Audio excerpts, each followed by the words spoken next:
So yeah, I know it's not particularly very festive, but I did this video, must have been about 3 years ago now. I realised because I think it was before COVID.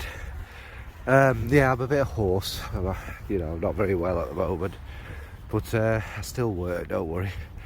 And yeah, I did that before COVID. It was called the End of the World Fragrances, and I think we're one step closer there, aren't we? It's a bit of fun. Don't take it too seriously and what have you, so don't really need to waffle. It's quite self-explanatory, isn't it? So this is part 2 of the End of the World fragrance. So yeah, like I say, since then we've had a kind of pretty, pandemics are quite normal throughout the history of the world, and obviously they're quite bad.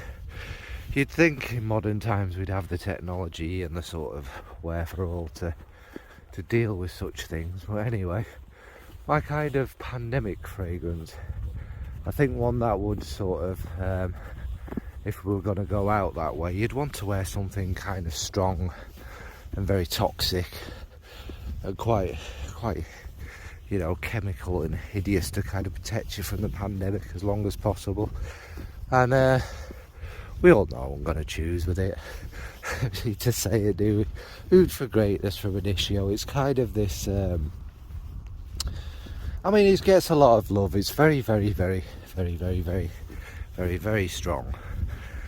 And it's like this horrifically dense, sweet lavender.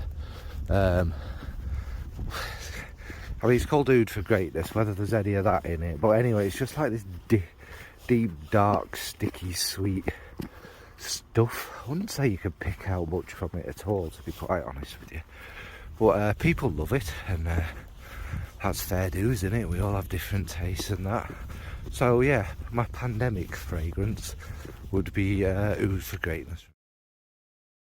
Next up is an inevitable end of the world, would be nuclear obliteration. And sort of that, yeah. That's looked quite likely. Well, not likely. It's never going to happen. But obviously, with having a war in Europe, with a nuclear-armed country, it will never happen. I say that nicely. But at least, you've got to think, at least a nuclear war, it's kind of a good way to go out, isn't it? It's pretty instant. Before you know the missiles are on the way, you'll be gone. So it's nothing, And what I think for that is, I'd like to be dressed quite smartly, because you kind of get photo printed into the side of roads and buildings and whatnot, don't you? And maybe you'd leave a smell behind. And I suppose what I'd go for that is, it's inevitable. It's quite a predictable video. It's Dupont. I'd want to leave that print to future aliens who come and inspect our country and see how we've destroyed ourselves. It'd be quite whatever. And obviously we know Dupont. It gets called cherry cough syrup. A bit more raspberry, orange blossom, all them sorts of things. And it's called quite a nuclear scent, isn't it? Because it's so blooming strong, even now.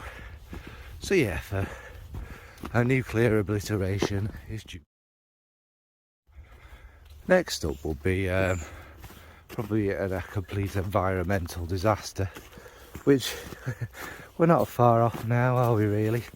I say this as my country seems to have given the go-ahead to a new coal mine, and we're apparently switching to coal power stations on this winter.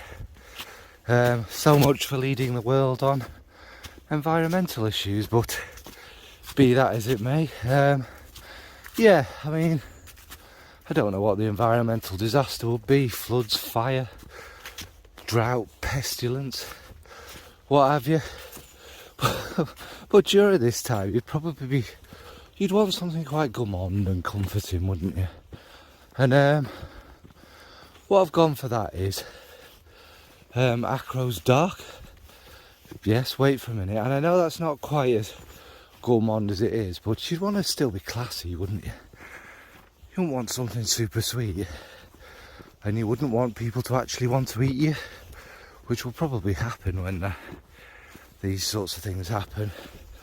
It's a mixture of dark chocolate, like a Nutella nuttiness, oud, woods, creamy chocolate, a milk chocolate, a sprinkle of cocoa. It's like all the facets, but it's not overly gourmand. It's a very good one indeed. So that's for an environmental cataclysm. And next, of course, this is one of the ways we all think the world might end, is an alien invasion. Yeah, they're gonna come down, aren't they, and want to wipe us out, take our resources, if we've got any left, or just enslave the entire human race. Why not? And yeah, what I've gotten for that is, obviously when we're meeting new life forms and stuff, again, we want to make quite an impression, don't we? So, I'm not going to go too predictable. Yes, it's going to be a Killian, but it's not going to be that one. It's going to be Angel Share. The reason I picked that is because it's quite friendly. We don't want to show off too much that we can make things as good as Rolling in Love, because our slavery is going to get even tougher, isn't it? So if you have a quite average one, well, better than average, but a good one like Angel Share, which is a mixture of obviously brandy. It's got woods in it. It has a little bit of a nutty thing. It's like a brandy soaked barrel, isn't it? That's what it kind of gets described as. There's nice warm spices running through it, like would think there's cinnamon and things like that in it. I'm just trying to not fall down here. And yeah, I think that will be a good one for the alien invasion. They think we're all quite intelligent and smell good, but not as intelligent as we are, because that could lead to even worse conditions, couldn't it? So that's Angel Share from Killian for the alien. And of course the final one is an asteroid strike, which we'll never be able to stop. We'll see it too late, and yeah, a good reset for the Earth may be a good thing, mightn't it? But again, we'd have plenty of time to prepare for this one, wouldn't we? We'd probably get a lot of kind of good social activities, lots of loving in there. They're just making the most of life. So you'd want something quite good for that, wouldn't you? And for me, a good one to kind of go out in with that bit of class is Deux Parfum. It's quite a seductive fragrance. You'd be one of the best smelling people around. I'll give you a bit of an advantage in these last days of hedonism that we'd all be experiencing. And it's this one to me it's like the Deux DNA, except I find the iris kind of toned down and smoothed out.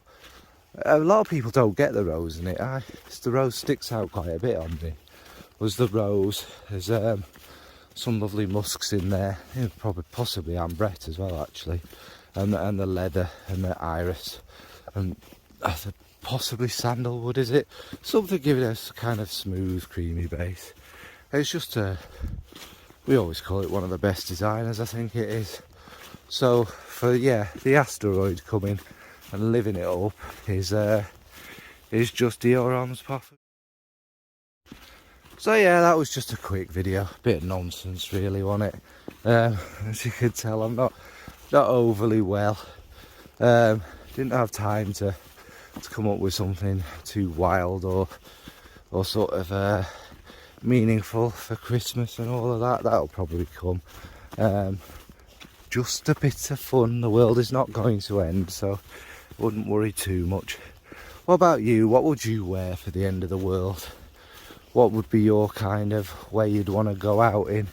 Are there any sort of things that you think that might end the world that I didn't think about? Think positive. The end is just a new beginning, isn't it? And all of that jazz. Alright, thanks folks. Bye.